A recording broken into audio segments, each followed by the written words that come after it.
Welcome to Whisky.com, where fine spirits meet. My name is Lüning, Horst Lüning. I'm the master taster of Whisky.com, and today I fulfill my promise that I present the best whiskies of last month, my best whiskies of last month. And well, what I'm doing here is I'm tasting whiskies in front of the camera, and whenever I have a whiskey which is outstanding, I not only put it away here beside my table, but a little bit off.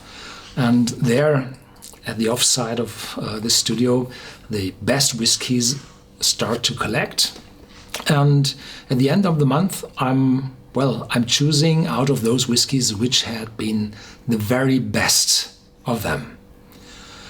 I can't tell you my very best whiskies over the last decades. No, I can't. I do not have that photographic memory that I can remember all the specific taste of particular bottles. No, but I remember for quite a time which whiskey brought the best feelings. And from those whiskies, a few climbed the Olymp of my very best, of my favorite, of the favorite. And one of these favorites is the Glenlivet 18 years old, which is just on the left side of you. And this is one of the all-time best I ever had.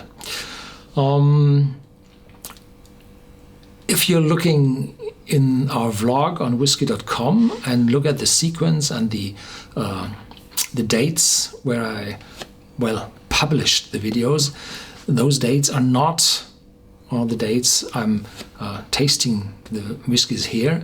There are a few reasons for that. The first is I can't taste a whiskey here and publish the video immediately afterwards. There's some post-processing to do, and a few people are involved, and it's only working days and not the weekends, and so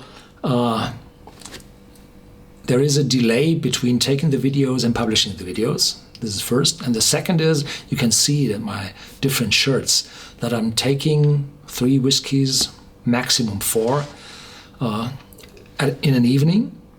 And then they are published day after day in our vlog. And this is because I'm saving time. So preparation of the studio, collecting the bottles, doing the preparation for the tasting, looking up the facts of the bottles, preparing the camera, clearing the SD cards, and so on. It takes a time, and if I'm doing a few videos together, then I'm saving time. And also the post-processing is done in batches. And this has, a few advantages as well. So the first is I do not have to drink whiskey every day. So having alcohol every day, I think it's not the best idea. You should stay sober for a few days in sequence so that you're not addicted to alcohol. There are a few dangers with constantly sipping whiskey. And, it's not that much whiskey I'm sipping here because it's a tenth of a dram or half a centiliter, so it's very, very few whiskey I'm tasting. But I'm tasting whiskies, I think 250 a year, and adding those up results in 2 liters of whiskey, which I'm consuming every year. And I'm doing these tastings as well in another language. So there are another 2 liters of whiskey, and if you look at the average alcohol consumption in the population, I'm trying to stay well below half of the average alcohol consumption of the population, because I think that then the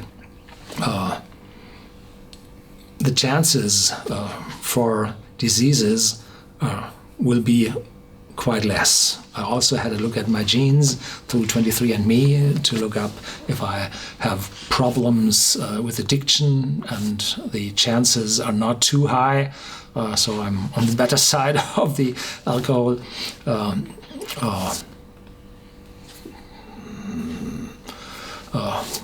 alcohol non-risk population, whatever. So this is one, and the second is saving time and having the health advantages.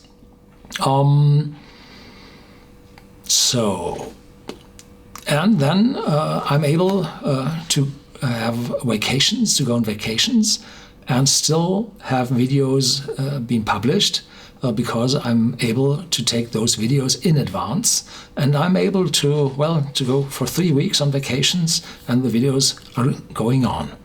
And with this extreme time span, time span, there will be differences in the month. I say I had the best whiskey in last month to that what you are seeing in your videos or published on our vlog. So the month is long gone, and 14 days later you will see the last video I took at the 31st of May. So there is a discrepancy, but I hope we're able to manage that, and it's not too disturbing. And today is the 29th of July, and in the last month I had those 3 whiskies. The first, the Glenlivet, 18 years old, and I remember this one to be one of the very best I had. And if I have to show the dozen best whiskies, my favorite whiskies, my dozen best favorite whiskies, then the Glenlivet 18 years will be in that selection. Next one is Glenfarclas, 1988. It's a collector's item. It's 28 years old. It's 100% sherry cask, and it's a wonderful, complex and old whiskey. Unfortunately, it's not available all over the world, but just in Central Europe, because it's the German importer which publishes this whiskey. But this whiskey is not so special. It's a sequence. Every year there's a new bottle. It's the 20th already, and so there will be other 100% sherry cask matured whiskies from the 80s available from Glenfarclas elsewhere in the world. So all those whiskies show this excellent long year maturation with this strong sherry influence. And the last one had been the Glenfarclas, 18 years old, and I was very, very surprised when this bottle reached the market. The travel value, it's a full liter bottle, and I put it here on the table as well. First, because Glenfarclas is one of my favorite distilleries, because it's privately owned, it's small, it's not part of a conglomerate of mega companies. No, it's a privately owned company and distributing whiskies all over the world.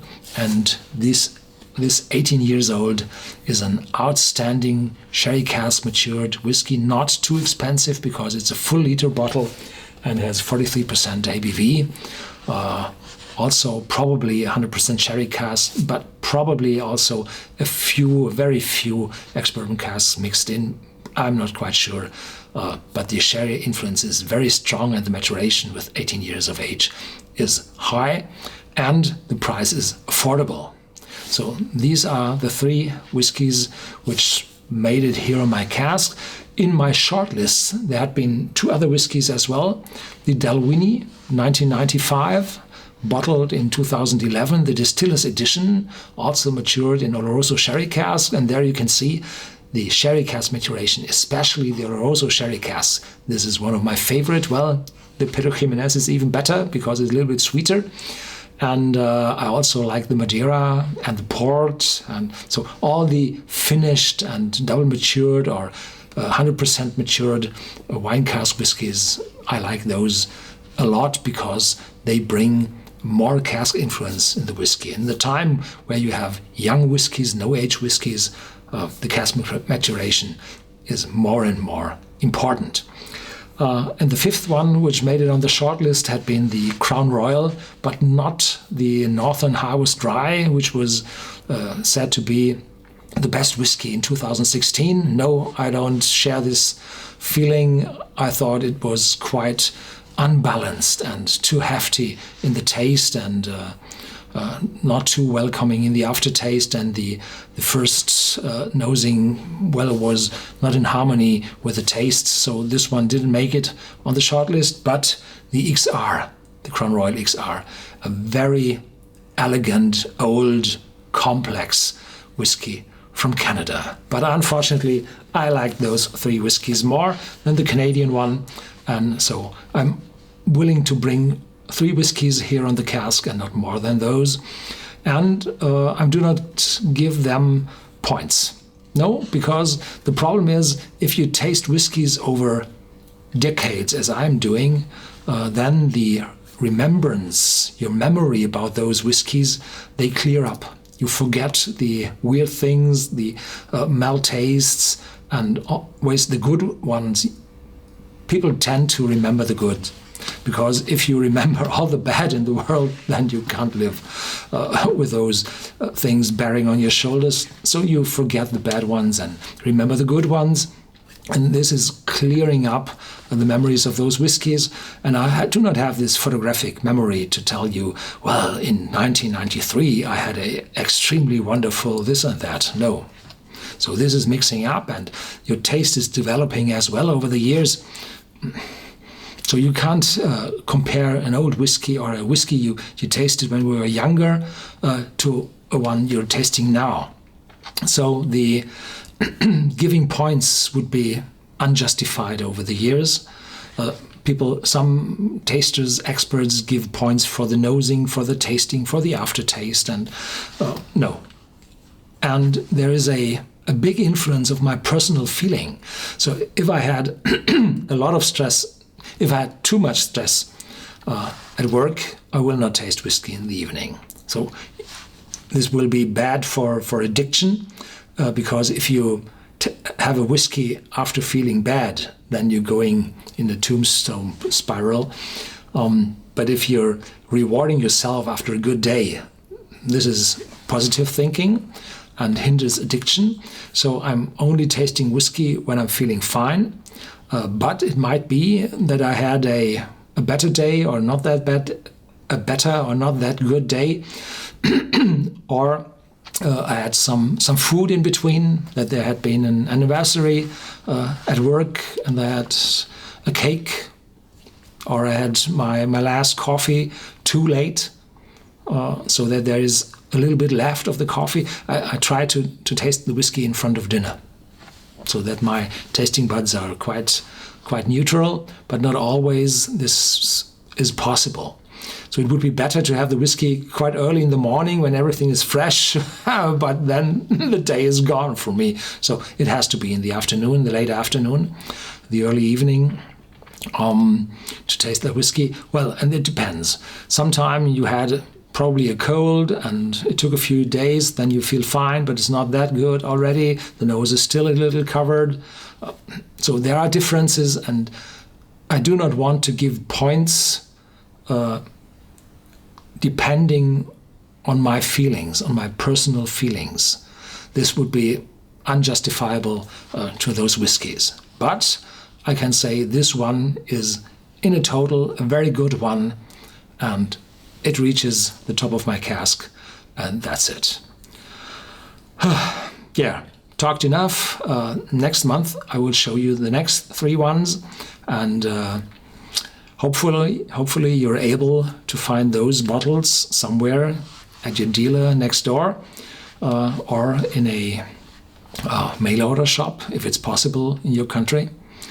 And thank you for watching, and stay tuned, and please give me a thumbs up if you like this video.